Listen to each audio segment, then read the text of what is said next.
So, Jujutsu Kaisen's recent chapter, let's get into it. So, personally, I just want to say that this is probably one of the better chapters. Like, I think the previous chapter was okay, personally. Like, I give it, like, I don't know, 7, maybe 6.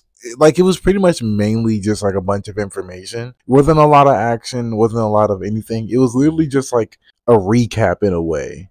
Almost. At least it felt that way for the King Jaku thing. But getting into this recent chapter, I will say this one's like blows it out of the water for me because it's pretty much what I look for when it comes to shonen, like more action oriented, more high octane battle as far as my shonen.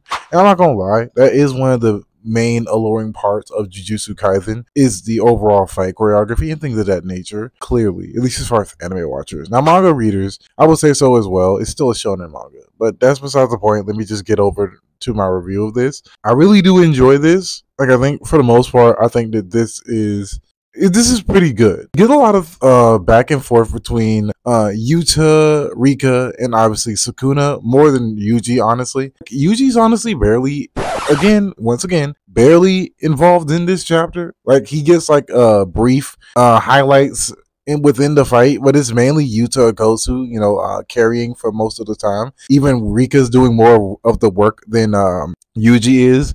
And of course that is the case because of course Yuji cannot dodge the fraudulent allegations. Even in the basically the end game, the man is still getting hit with fraudulent allegations. This man is just there to free Megami, man. It's his only role here, man. And of course Yuta's just there to do the rest of the work that, the quote-unquote main character can't do. So of course Yuta is the main character as well. So he can do what Yuji can't. I think for the most part, Yuji slowly waning and weakening Sukuna as the battle goes out. I think it's pretty cool. Like, I like that he's just finally embracing that he has the ability to do this. And he's just exploiting it every time. Because literally every time he makes contact with Sukuna's cursed energy output as we see it and as we know it gets lower and lower. And of course, he still can't use his domain as effectively. In fact, I don't think he can open it at all at this point. And obviously his reverse curse technique is still, relatively sluggish for lack of a better term. Sukuna's just not having a good day so far. Like, I think the drawn out battles that he's had back and forth ever since Satoru Gojo's fight, it's been doing nothing but just making them weaker. And I like how they slowly show us that. Like, they don't try to diminish Sukuna's character throughout this battle. They just let him be overpowered as he is. And of course, they stay true to that. So a lot of, Gege just meat ride Sukuna when he doesn't. For the most part, he's just being consistent with what he does. Like, the heroes don't always win because sometimes they don't have the power of friendship to help them through the story. They don't have plot armor. At the end of the day, Gege just knows how to write a good story. And I think he's been writing this relatively perfectly so far as like how is he portraying Sukuna as far as like his strength. This comment is an example of what's wrong with black people when it comes to race swapping in general. This comment comes straight after my Superman video, and of course it goes as follows. It says, basically, as a huge Superman fan myself, race does matter, especially his race. I'm paraphrasing, by the way. And he doesn't appeal to other people, but he does appeal to other people. The basic gist of this is literally, black people look to fiction for their strong, successful, and powerful, heroic figures, because apparently there's none in real life. On Black History Month is crazy, by the way. But yeah, to say this is just tone deaf, and it's just black victim mentality, and I'm just not here for it.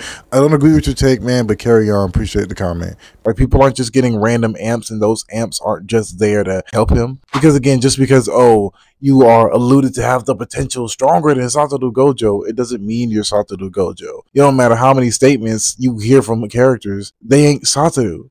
And which is the problem. These characters are being reminded that, yeah, this is still the king of curses. This is still Ryomen Sukuna. And again, I just feel like a lot of people just be sleeping on how Gege does this and handles this. And they just say, he just likes Sukuna. But at the end of the day, it's deeper than that. He's a bigger mountain to climb than Gojo. He literally beat Gojo. You could argue who is stronger all you want to. At the end of the day, that literally doesn't matter. He beat him. He outsmarted him. And things of that nature. He outplayed him. And again, what is being portrayed ever since that fight is literally just what is naturally going to happen. It's a realistic outcome. Realistically speaking, these characters have been losing their lives in a fruitless endeavor for the most part when it comes to battling Sukuna on their own. That's why they're relying on more tactical strategies in the more recent chapter with Yuji, Yuta, and of course Rika. So yeah, this fight was honestly, for the most part, it was just Sukuna trying shit. He was just trying to figure out what he was going to do to adapt to the situation. Like, obviously, we get more explanation as far as Yuta's domain expansion, the thing that allows him to do, as far as just being able to use any technique he's ever copied, housed within whatever sword he grabs. And the funny thing is, until Yuta grabs his sword, he doesn't even know much about the abilities. Like, he doesn't know which ability is in which sword, and of course he doesn't. Why would he have that information, and why would he know that information? He literally is just now trying this domain expansion. I'm pretty sure he hasn't had that much practice with it. And yeah, for the most part, so yeah, overall, I think this chapter was just great. Also, I just want to point this out. I don't know if Gege does this intentionally or is this just how he likes to draw Sukuna's face, but he's always so effortlessly chill in these fights.